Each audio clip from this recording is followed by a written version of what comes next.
Et parmi les toutes dernières innovations, une jeune start-up dijonnaise entend bien révolutionner le transport décarboné.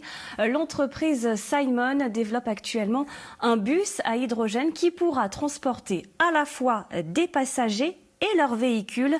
Présentation avec Guillaume Desmales et Anthony Borloo.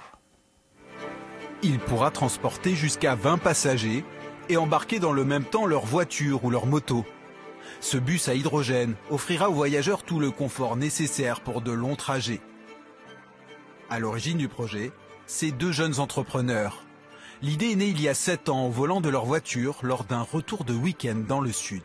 Vous avez le train, vous avez l'avion, mais quand vous êtes obligé de prendre votre véhicule parce que vous avez vos affaires, parce que vous êtes chargé, parce que en famille vous avez la poussette, etc., et que vous faiaites pas forcément une ville de gare à gare, à un moment donné, vous êtes obligé de prendre votre véhicule, et quand vous faites 5, 6, 7 heures de trajet, vous aimeriez bien faire autre chose que d'être derrière votre volant ou votre guidon. Une première levée de fonds leur a permis de valider toute la partie réglementation et études de marché. Un prototype fonctionnant au biogaz est actuellement en phase d'élaboration. Sa construction pourrait débuter dès l'an prochain si les objectifs de financement sont atteints.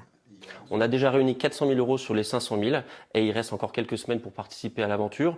On a déjà 200 associés actionnaires qui ont participé et investi et qui veulent s'impliquer dans l'aventure. Nous, on se nourrit de ça et ça nous permet d'avancer encore plus vite. Depuis un an, la start-up propose déjà son service de transport pour les 2 roues.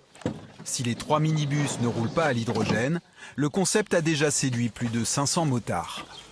Avec ce qu'on exploite aujourd'hui sur le segment des motards, on répond à toutes ces interrogations sur le pricing, sur les itinéraires, sur le confort. Et en fait, on se rend compte que ce qu'on est en train de faire aujourd'hui avec les motards, c'est ce à quoi on sera confronté demain. Donc finalement, on apporte les réponses au fil de l'eau et on voit qu'il y a une vraie demande, il y a un vrai intérêt.